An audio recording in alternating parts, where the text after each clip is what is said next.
Welcome to the Animal Wellness Podcast, all about improving the lives of animals with better policies and practices in government and business. Brought to you by Animal Wellness Action, where we believe helping animals helps us all. Here's your host, Joseph Grove. All right, thank you again, everyone, and welcome to the show. I am your host, Joseph Grove, and we are going this week to talk to a number of our campaign leaders about what they saw as the highlights in 2025 and what is coming up for them in 2026. I think this will be a fun episode for you to listen to. You'll learn a lot, and you'll hear voices that have not been brought to the microphone before for the Animal Wellness Podcast. Our first guest, Jennifer Skiff, is our Director of International Programs, and she has, I think, some of the most exotic and exciting work in the whole organization. Her work for us takes her literally across the globe. Two of the campaigns I'm most interested in, however, for this show, are her work in our Kangaroos Are Not Shoes campaign, and then a new project she's brought to us this year, helping elephants in Africa, in the Angola region, I believe specifically. So she'll tell us more about that. Jennifer, thanks for joining us for the Animal Wellness Podcast. Thank you, Joseph. Thank you so much for asking me on to talk about our wins this year. It's been a very exciting year, and as you mentioned, I've been doing quite a bit of traveling through Africa and Australia. We launched this campaign, the Kangaroos Are Not Shoes campaign, in 2000. And as we often say, at that time, the largest commercial slaughter of land-based wildlife in the world was being fueled by a demand for kangaroo skin by athletic wear companies, primarily for soccer cleats or soccer boots. Well, after talks with Adidas for 2 years, Bjorn Golden, its CEO, announced to us and shareholders simultaneously that it would stop producing shoes with kangaroo leather this year. And we feel firmly that has been done. ASICS then told us in an email it would stop producing by the end of 2025. That's now. That's good news. Also in an email, Umbro told us in June that it planned to discontinue production by next year, 2026, Q3. And then there was Mizuno. So Mizuno told us originally in May that it had decided to phase out kangaroo leather without giving a timeline. And that's a little bit problematic because Mizuno had more shoes that it was producing with kangaroo leather than any other company. I'm in talks with them, and this month the company confirmed that they have started to implement a phased plan to reduce the number of items that use kangaroo leather. Also, they told me that they're planning to launch an innovative alternative material with what they call superior functionality by 2026. And they told me that they're really excited about the positive impact both of these changes will have in the market. You know, this campaign proved that when advocacy is persistent and principled and grounded in fact, entire industries can and will change the way that they source materials. The athletic wear sector isn't just adjusting its sourcing policies, it's actually acknowledging that it's now creating better performing products by moving in an ethical direction. And I'm thrilled by that. I mean, how exciting is it, right? Yeah, it's very exciting. And I want to give a shout out, and I'm sure you'll support this, to Donnie Moss, a terrific partner who has staged very effective protests. His organization, theirturn.net, I really enjoyed our collaboration with him, and it certainly seems to have contributed to our success. So thank you, Donnie. Now, Jennifer, you and I have talked in our various discussions over the year. What comes next for our work for kangaroos, right? We've not completely run the table, but we're getting close on the major athletic shoe companies who use kangaroo skin. Where else can we protect kangaroos, and what are you going to do to help them in 26? This campaign hasn't been easy to win. And part of the reason behind that is because the group that represents the people who profit from the commercial kill has a false narrative that it sticks to. It actually tells corporations the kill is humane.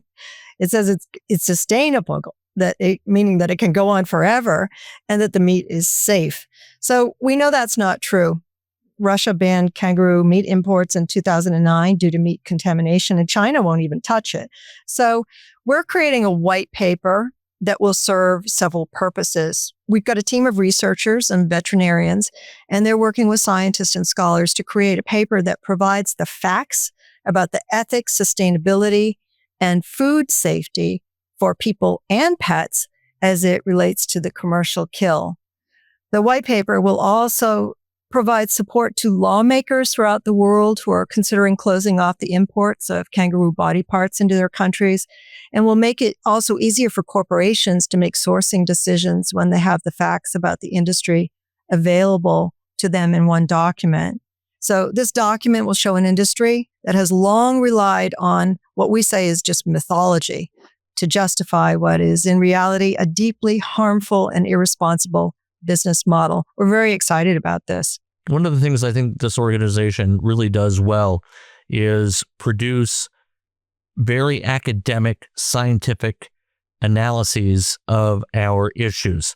So I will make sure in the show notes to facilitate a way for people to be apprised when we publish this white paper on kangaroos. So I look forward to reading it myself. Let's pivot to elephants. That is an animal very much on the minds of our listeners, of the readers of our website content. You are bringing to, I guess, fruition, it's past launch, but you're expanding work to help elephants, and I believe they're in Angola, correct me if I've misread. What are you doing to help those elephants, and what's the threat and what's the solution? Actually, the elephants are mainly in Botswana. We're working in partnership with a Botswana-based charity called Elephants Without Borders. The project centers on the Great Elephant Corridor, which runs along the Kwando River. And that is a lifeline that forms the international borders between Angola, Zambia, Botswana, and Namibia. Angola had a 27-year civil war that depleted the elephant population. The elephants were either used for bushmeat, they were poached, or they left the country. They walked out of there due to mining and being blown up by landmines. So through this initiative, we are working, you did get this correct, we're working with the government of Angola, and we're working with Elephants Without Borders, their head of national parks, their minister for the environment, to move elephants back into the country and other wildlife. So the goal is through the Great Elephant Corridor Initiative to restore habitat connectivity and secure the essential migration corridors to have those elephants move into a fairly newly established group of a couple of national parks, the Luangwi, Luiana, and Mavinga national parks, that together create Africa's largest wildlife park now, national park, excuse me. And that work is going to be vital for the survival of the world's largest elephant population at this point. That's still at risk of poaching, human-animal conflict, culling from that, and trophy hunters. Well, excellent. And I know I'm personally looking forward to helping communicate what we're doing and bringing people up to speed and getting them involved with your work. And I know if people want to learn more, they can subscribe to animalwellnessaction.org. Go there, click sign up, and you'll get all of our outbound emails. And you can also, as we'll indicate at the end of the show, follow us on social media channels where we'll keep folks apprised there as well. Jennifer, good work last year, by golly, and good luck next year. Thank you for taking time to visit with us today. Our next guest is Don Green. He is a political director for Animal Wellness Action. And I will say further that Don is one of my favorite people on the staff because he shares with me an absolute love for the Godfather movies. So it's always nice to talk to him. Don, thank you for joining the show. Joseph, it's a pleasure to be here. One of the things I want to talk to you about, the main thing, is what I know is for next year for all of us, a huge initiative, and that is to defeat the Save Our Bacon Act. Now, It used to be called the Eats Act, and it's rare for us, rather than to champion a bill, to work to quash one. So for me, at least, it's a little bit more complicated than some of our ordinary efforts. Dawn, can you break it down for our listeners? What is the Save Our Bacon Act, and why is it so important for us to rally around making sure it never passes into law? It's arguably one of the most dangerous, harmful ag policies that's been put before Congress in many, many years. So the basic core idea of Save Our Bacon is to say that the voters in California that overwhelmingly adopted Prop 12 and the voters of Massachusetts that overwhelmingly adopted Question 3, that put in place very, very rudimentary requirements for what farmers have to do, for example, with egg-laying hens or with sows. That's the female pigs that have the litters of the piglets. For many, many years, large industrial commercial farmers have kept sows in stalls that are so small, the sow can't take a step forward, can't take a step back, can't move sideways, and cannot lay down. The sow is literally contained that way. They have litter after litter after litter, and when the farmer's done, the sow is put to slaughter. The voters in California said this is unacceptable. Unfortunately, tragically, we've got the pork industry in the United States trying to lobby Congress with some very deceptive messaging to say the Save Our Bacon Act, very ironically titled, needs to be moved through Congress and signed by the president. And what that would do is that would vitiate, abolish, eliminate the requirements that voters in California and Massachusetts and any other state that had a referendum from doing this. And what it would do is it would allow pig farmers to continue to keep sows in crates where they literally can't take a step forward, a step backwards, can't lay down or skip. Defeating the Save Our Bacon Act is our number one highest legislative priority in this 119th Congress. No questions asked, because it's that damaging and that harmful.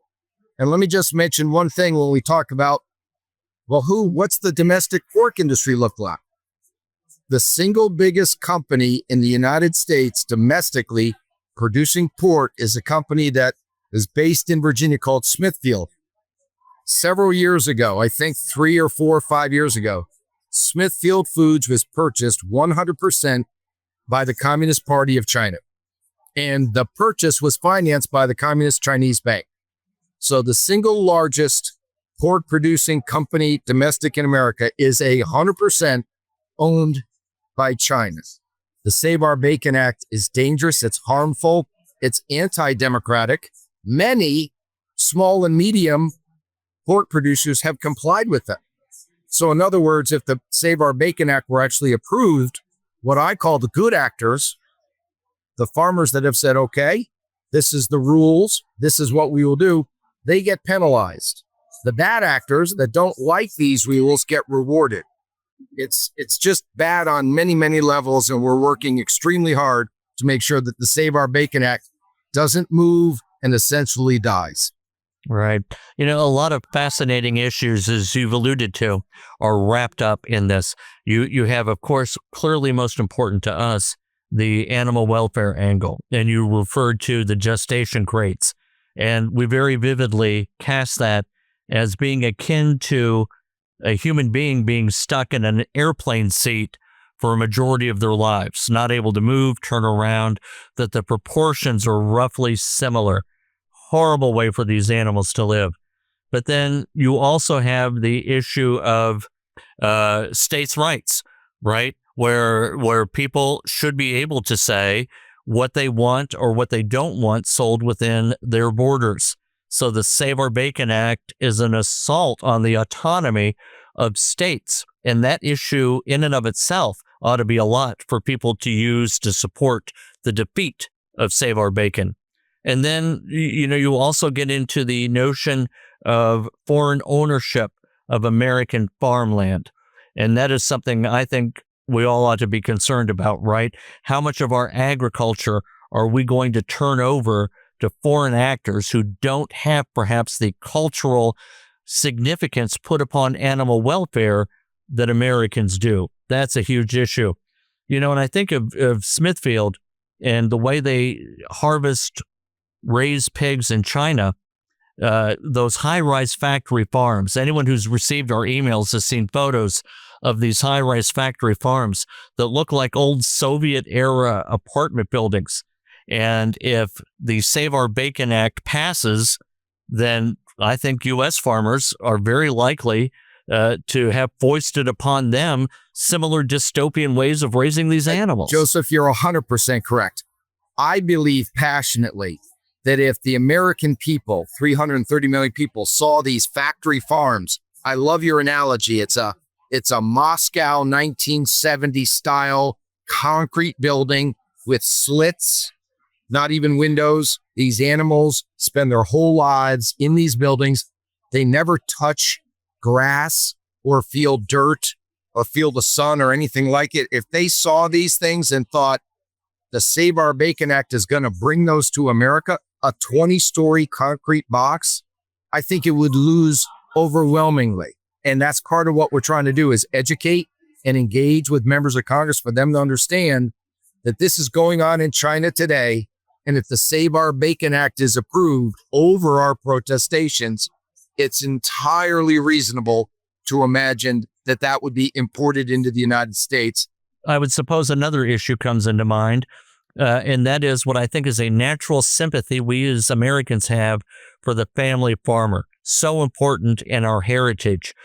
I heard disturbingly not too long ago that among all professions, the family farmer has about the highest suicide rate because there are so many pressures going against these small farms.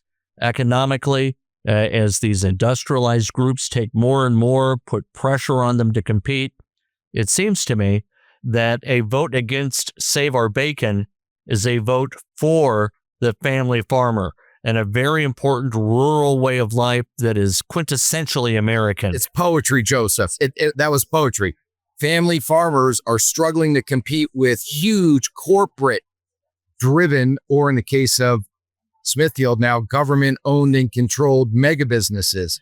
And it's so hard for these small family farms, frequently that have been in the family for generations, to compete with these mega companies. Frequently, these family farms are the ones who said, well, okay, if the rules are changed, we will comply with them. And they are, and they would be the ones penalized, while the corporations and the government-owned say, we don't want to play by these rules. We'll just ask Congress to give us a waiver. Wayne Pacelli, the president of our organization, and a couple of others put out a damning rebuttal against the argument that it is an economic necessity for the Save Our Bacon Act to pass, because so many of the advocates of it are saying, well, people just can't afford to raise pigs humanely. And their analysis shows that, in fact, it is very economical, that people who have made the investments you just described, Don, are doing quite well. Don, what's the TikTok on this? When do you expect Save Our Bacon to move forward? What are critical dates you anticipate for defeating this bill? It's really next year. The chairman of the House Agriculture Committee, Congressman G.T. Thompson of Pennsylvania, has been talking publicly. He wants to try to move a farm bill through the committee. And we believe passionately that if he were to do that, he would want to put the Save Our Bacon in that. So we, on our side, are pushing back vigorously to say, if you want to move a farm bill, that's fine, but we're ginning up opposition to Save Our Bacon all the time. When I think about the time where we've got to be on our toes, most fully engaged, pushing back, I'd say January, February, and March, maybe a little bit of April. In the show notes, I'll put a link to a very easy to complete form where listeners can add their name, and our form will automatically contact their officials in Washington so that our listeners can express their opposition to the Save Our Bacon Act. Don, is there anything else our listeners need to know about this before we let you go? I worked on the Hill for 25 years, Joseph, for 5 members of the House and 2 members of the Senate. Constituents telling your elected members what they want them to do. Support this, oppose that. Nothing's more important. And nobody should ever think, hey, if I take a minute or 30 seconds and send an email to my congressman or my senator saying, please oppose the Save Our Bacon Act, don't think for a minute that there aren't people watching that, keeping track of this, and that information doesn't flow up the chain of command. People speaking up like that makes the difference, makes it very different. Don't think for a moment nobody cares. Don Green, Political Director for Animal Wellness Action. Sir, thank you so much for your time today. I really appreciate it. Our next guest is Kevin Chambers. Kevin is one of the most interesting people we have on staff. Kevin, I hope you won't be offended if I describe you as unassuming to our listeners. This fellow would pass you by in the park and you would say, distinguished gentleman, but you wouldn't suspect him to be as formidable as he really is. So why don't you say a little bit about the kinds of investigations you do and the extent to which it's safe to reveal some of your methods, how you bring them about? We have been focused this year on understanding and uncovering the animal fighting networks that are underground and illegal in the United States.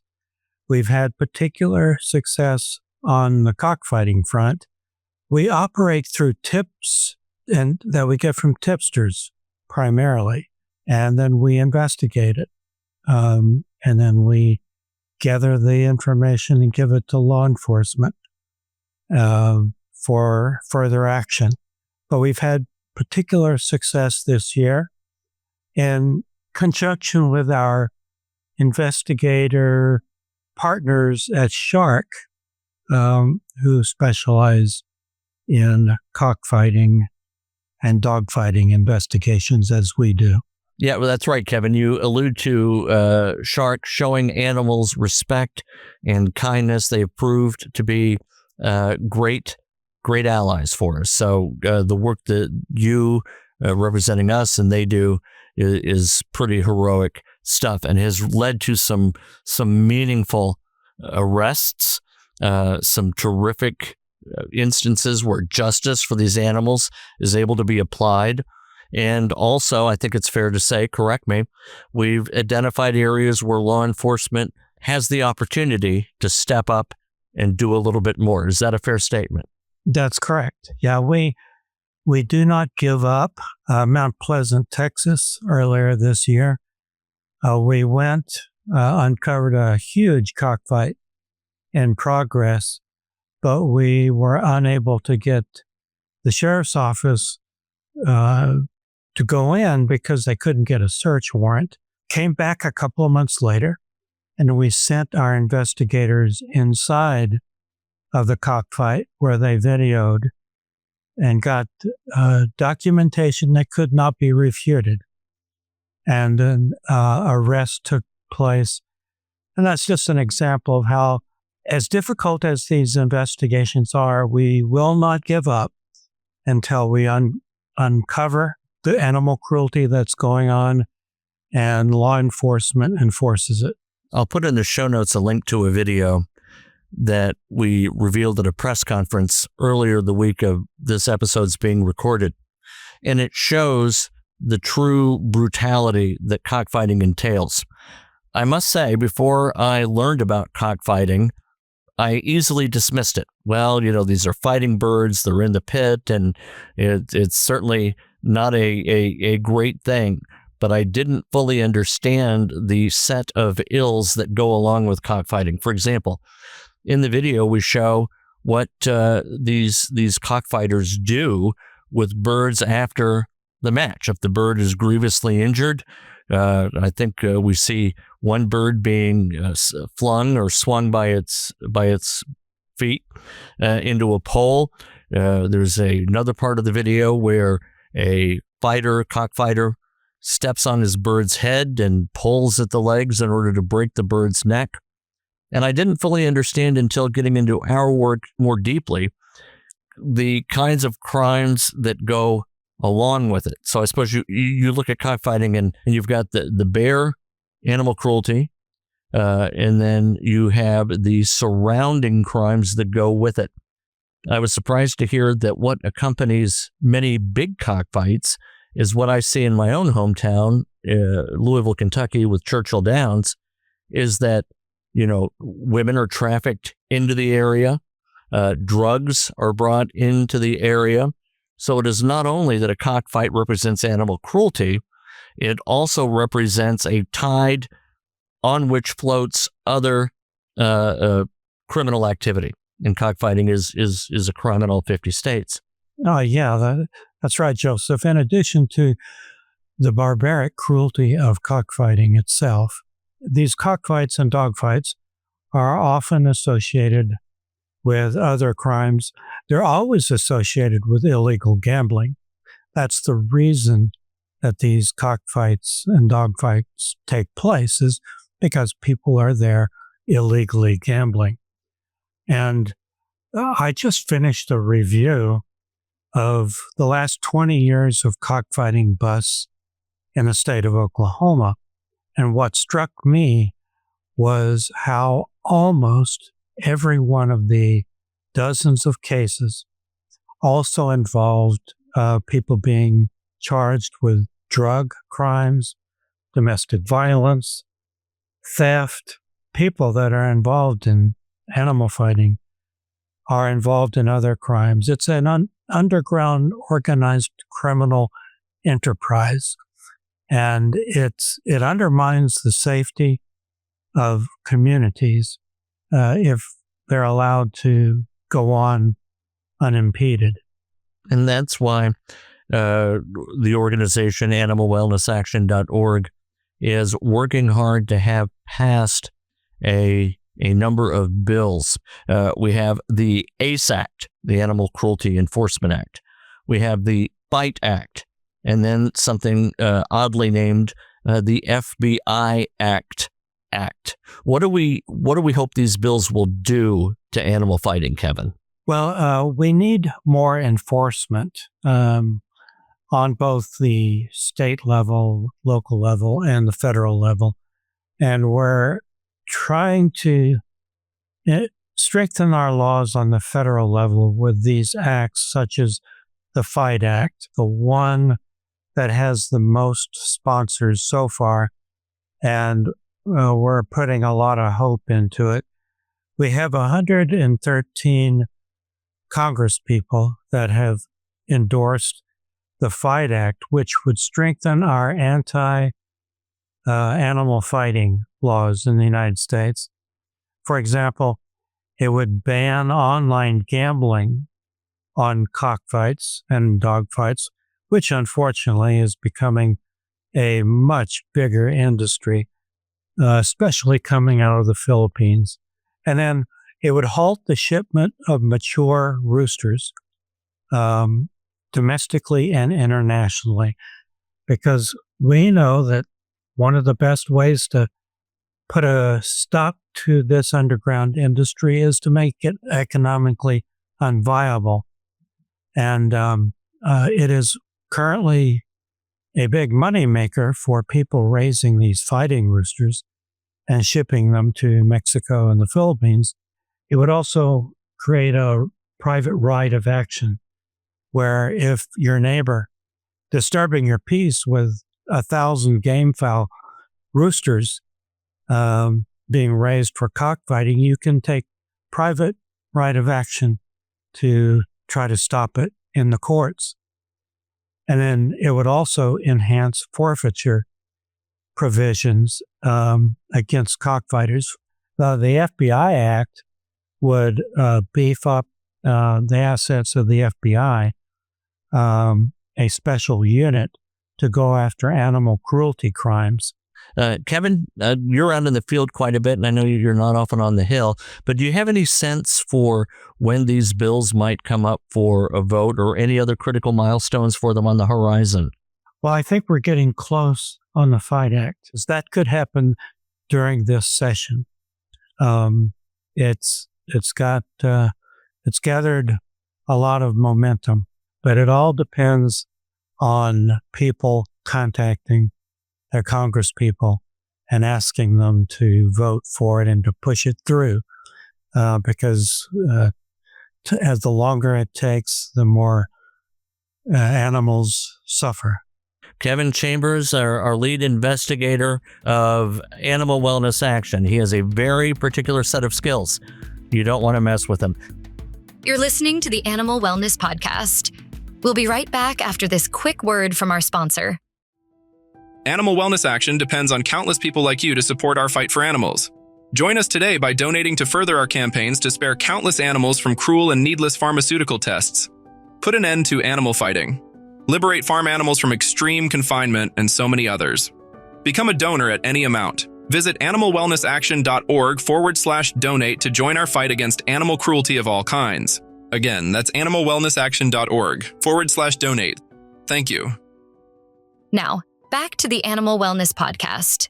Next up is Tammy Drake, or Tamara Drake as her byline indicates her, our Director of Research and Regulatory Policy. She works for both Animal Wellness Action and the Center, and I got to say she's one of my favorite people on the team. Tammy was one of the first folks to interview me. We talked then, those many years ago, about FDA modernization, and it's been really a personal pleasure and a professional one to support her work and to make known to the public at large all of the things she's doing to spare animals from testing for new pharmaceuticals. Tammy, welcome to the Animal Wellness Podcast. Thanks so much, Joseph. It's great to be here. And I think we have a mutual admiration society. We had tried to get you earlier in the week to have this conversation, but it was fortuitous that we didn't get to speak until today because yesterday, this is the 18th, so yesterday, December 17th, you had a huge milestone happen with FDA modernization. Tell us about that and what led up to it. It was the night of the 16th, and it's a huge milestone. The FDA Modernization Act 3.0 passed the U.S. Senate by unanimous consent, which is a huge moment in the modernized testing campaign.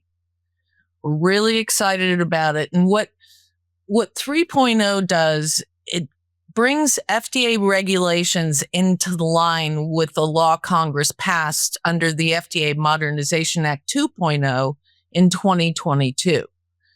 So even though 2.0 lifted the animal testing mandate, some regulatory language still implied animal testing was required.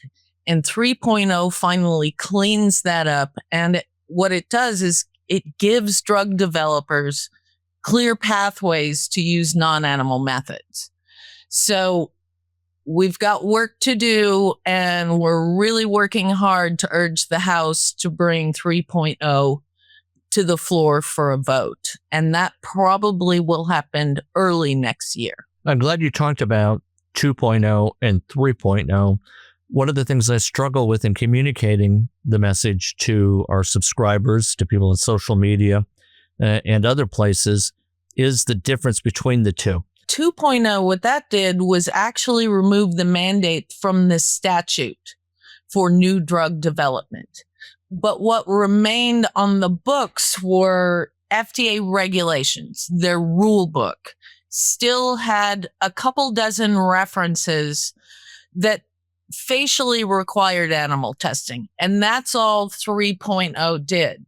Now, we never should have had to bring that bill. The FDA should have done it as a matter of course, updating the regulations to correspond with the new statute, but that didn't happen. So that's why we've made this move. How are drug manufacturers responding to this? Are they relieved that this component of their testing requirements is going away potentially? Or are they somewhat reluctant to embrace some of the new paradigms that we've discussed? For example, organs on chips, artificial intelligence. I don't believe any of the reluctance has been in the new human relevant technology. The reluctance was they didn't have clear guidance from the FDA that if they actually use these modern methods, that they would be accepted in a new drug application. So now that we're updating the regulations, which pharma has said in the past, one of their biggest roadblocks to adopting these new methods was regulations that was on the book. So this will open the door even further, give them much better confidence that regulators are going to work with them to accept these new methodologies. Describe for a few sentences what animals endure when they are part of the pharmaceutical testing process. What kinds of things do they experience? When you're talking about safety and efficacy testing for new drugs, I won't go into the big details on what kind of tests, but in preclinical testing, they usually, FDA in the past has required a rodent and a non-rodent species. The non-rodent is a primate or a dog, usually. And when they test the drug and to look how the drug affects the body for safety and it goes through the system, they look at ADME, which is like absorption, distribution, metabolism, and excretion. I can't believe I remembered that. Usually they kill them afterwards, right? And a lot of times they'll start at a really high dose. The dogs and primates and rats can suffer immense pain, but it's not just the experimentation themselves, it's their lives. In barren cages, sterile areas, a lot of times they're handled really roughly. It's terrifying. I mean, most people have dogs or cats. We treat them as family members. Imagine putting your beloved dog in a cage, leaving him there, taking him out, causing them pain and fear and putting back in. And that's their life. But it's not only the animals that suffer as a result of this old paradigm having been in place, correct? Because isn't it the case that many of these safety tests or these efficacy tests foisted upon animals later proved to be absolutely meaningless for a great majority of humans who then later take the drugs at that phase of the approval process? The big problem with drug development, where 90 to 95% of all drugs that go through animal testing in different species and are considered safe enough to go into human clinical trials, they fail in humans. And they fail because they don't work, or they have horrible side effects, toxicities that were not detected in the animals.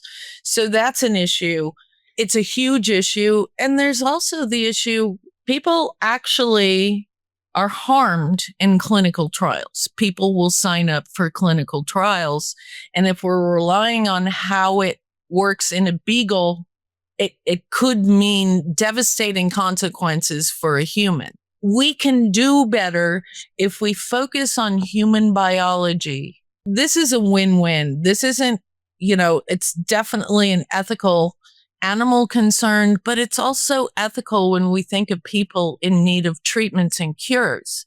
It's really a big deal that we focus on that human biology. Tammy, what's happening next? You mentioned that the House needs to do what the Senate did and pass FDA Modernization 3.0. How confident are you? And then I assume the next step is it goes to the president's desk for signature. Am I right? We truly believe this bill is so bipartisan and it makes so much sense on both sides of the aisle. And fingers crossed, early January. Well, what a nice start to the year that would be. Of course, we need to urge pharma to lean into this shift because FDA is actually opening the door. We need them to walk through it. FDA has promised in their roadmap they're going to incentivize the use of non-animal methods. But we need pharma to walk through. So we will be monitoring that. But, outside of the federal agencies, we're really focusing on making sure Ridgeland Beagles are adopted into loving homes, pushing to shut down Marshall Bioresources, which is the last remaining major beagle breeding facility in the U.S. They're based in upstate New York. And making sure that private companies don't expand primate research, just as a federal government is moving away from it. So I think the bottom line, Joseph, is the shift toward human relevant science is real. And it's been a groundbreaking year to modernize testing. And now the job is making sure everyone follows through. And last but not least, Wayne Pacelli, the president of Animal Wellness Action and the Center for a Humane Economy. Wayne, you and I recorded this session once, but it has been a very eventful intervening 7 days. So I'm glad you agreed that it was appropriate we redo so you can talk about some of the big things that happened last week. So what I hope to get from you is a special emphasis on recent developments and an overall look at 2025. And then your take on what we can expect next year. Where are the big battles and what do we need to do to make sure we win them? So all that good, sir. What's been going on lately?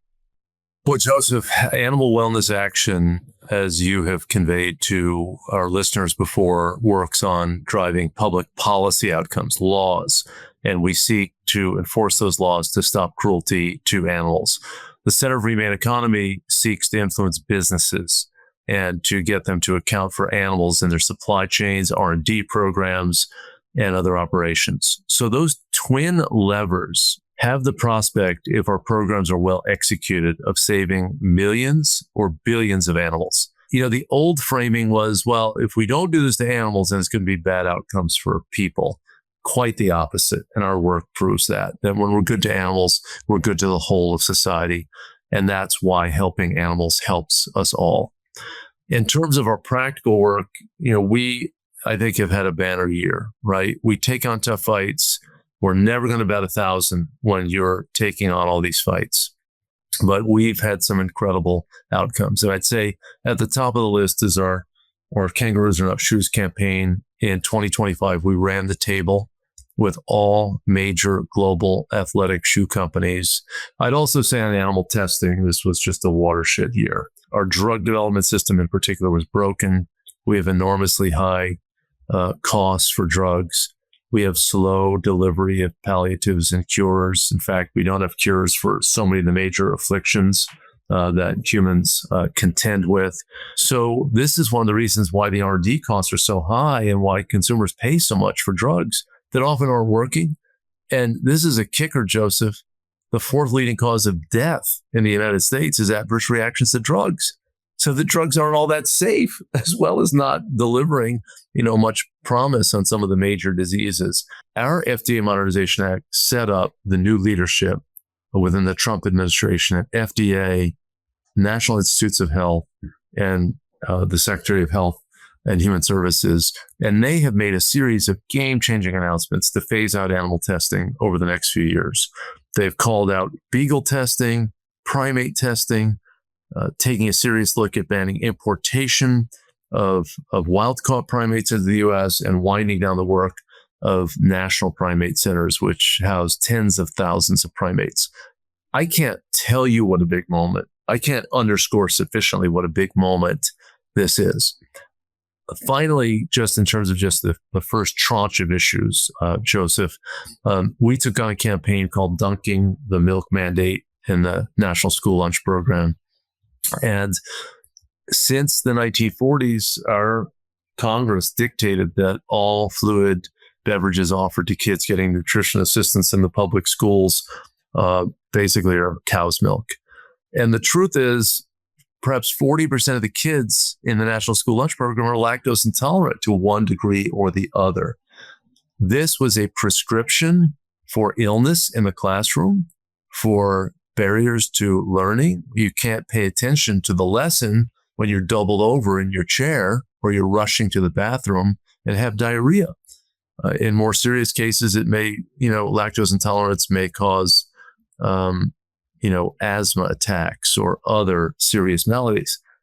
Then you think of all the food waste for those kids who kind of got the message from their body telling them, don't drink this. And they're throwing away perhaps 40% of the milk. USDA itself says 29% of milk cartons are thrown away in the trash unopened. So the kids don't even take a sip.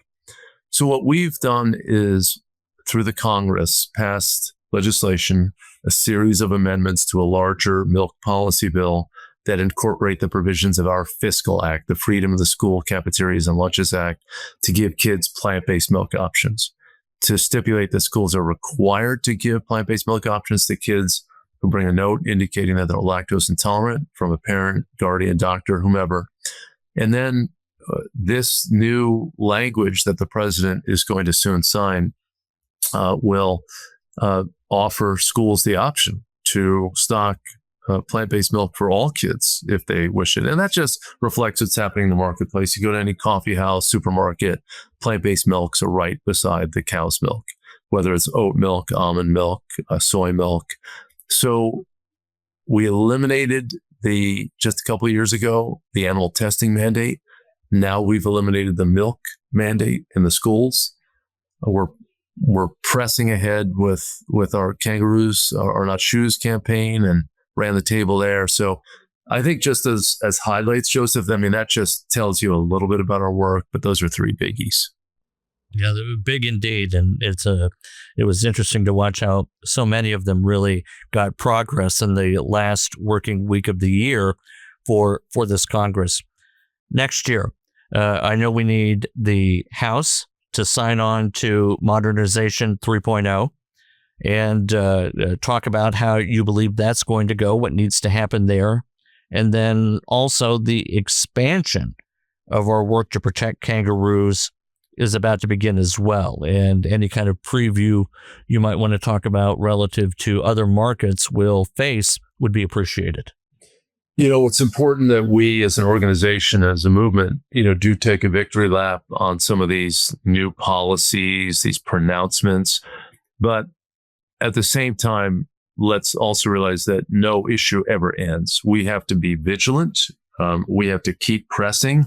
Kangaroo killing continues. We're not clear what level, and we're not clear how the closure of these foreign markets, the primary commercial value of the kangaroos, which is their skins, is going to affect the commercial shooting industry. It's definitely going to decline.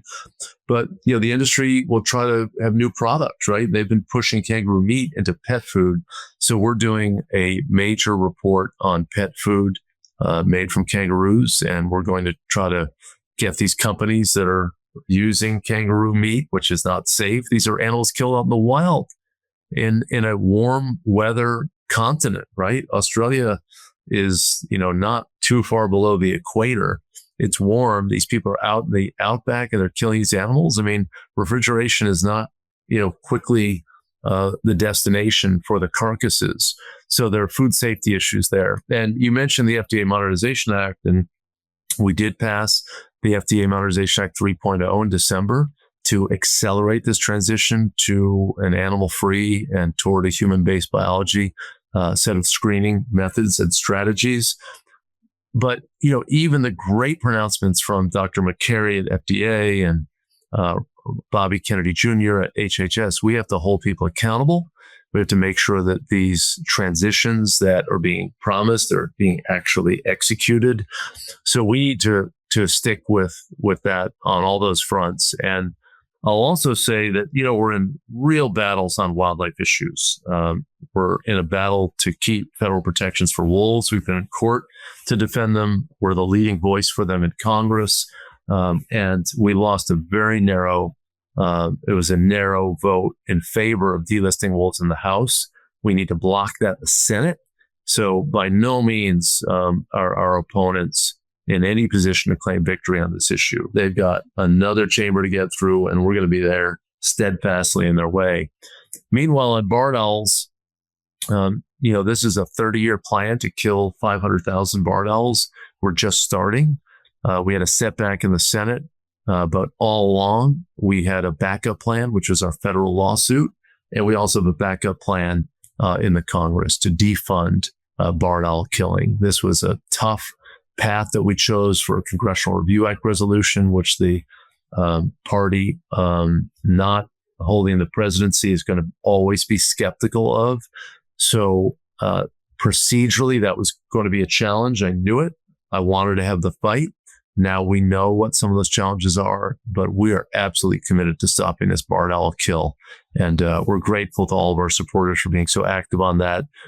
I didn't get one piece of mail from our supporters saying, "Oh, I think the barred owl should be killed." And toward the end of this process in 2025, we learned that the barred owl killing plan was going to be a tool to also kill northern spotted owls and to get after old growth forests in the Northwest. These are terrible outcomes. And the original framing by some proponents of this is that we need to kill barred owls to save spotted owls. Wrong. That is absolutely not the case. This plan is being used to kill spotted owls and to cut down old growth forests, which the spotted owls depend upon, and so many other species. I would be remiss if I didn't notice that it is end of year time. And I'm reminded of something that Harold Ross, the founder of the New Yorker, once said to Dorothy Parker. He was encouraging her to come by and do more writing for the New Yorker when it first started. And Dorothy Parker said, "Well, I did, but somebody was using the pencil." Just a slight joke of Harold Ross's frugality. And when you invest in animal wellness action, that's the kind of frugality that we bring to our work, right? Such low overhead, no corporate offices, no fancy, equipment. We each bring our own devices. And I say all that to say that when you invest in our work, you really are getting to the heart of the work, making sure that your dollars end up doing the absolute most good. So our director of philanthropy would certainly want me to remind everyone that it is end of year time, or perhaps the beginning of the year as you hear this. And we really count on you for your support. So Wayne, I hope I didn't hit that nail too hard on the head, but it's an important point. Well, Joseph, it was well stated. And the frugality is something that is an ethic of mine, and all of our team members have that same sensibility.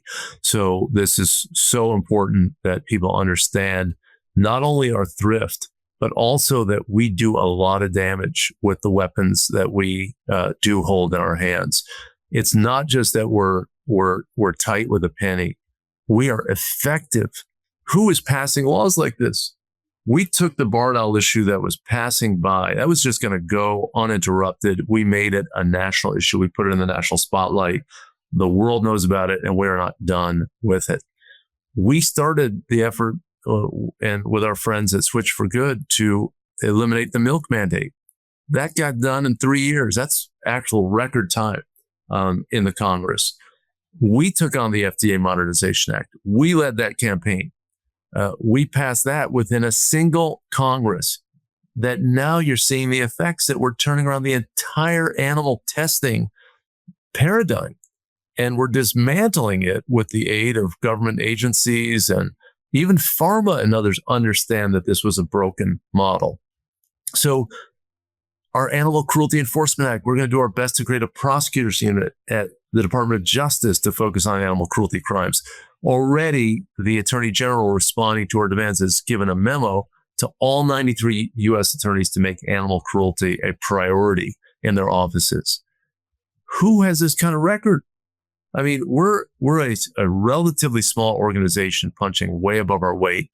So I'm writing a letter to our shareholders, if you will, our supporters, saying you cannot find a better organization to invest in, pound for pound, with all these impacts, taking just a small amount of money and turning it into change for millions and billions of animals. Well said, Wayne. Thank you so much for joining us. And thank you to everyone who listens to this podcast. Know that we are very grateful for you. Be sure to visit animalwellnessaction.org for all of our news and information, and to sign up for our news alerts. You'll get Wayne's blogs. He talks about that shareholder letter. Wayne is a terrific writer. I don't curry any favor with him by saying that, but he is a 2-time New York Times bestselling author. So when you get his content, you're getting meat, real in-depth arguments, facts on animal welfare issues. You'll get those by signing up for our news alerts. And you can find us on Facebook, X, Instagram. And of course, we invite you to follow the show on Apple Podcasts, Podbean, Stitcher, or Spotify. I'm your host, Joseph Grove, and we look forward to seeing you again in the new year with more episodes of the Animal Wellness Podcast.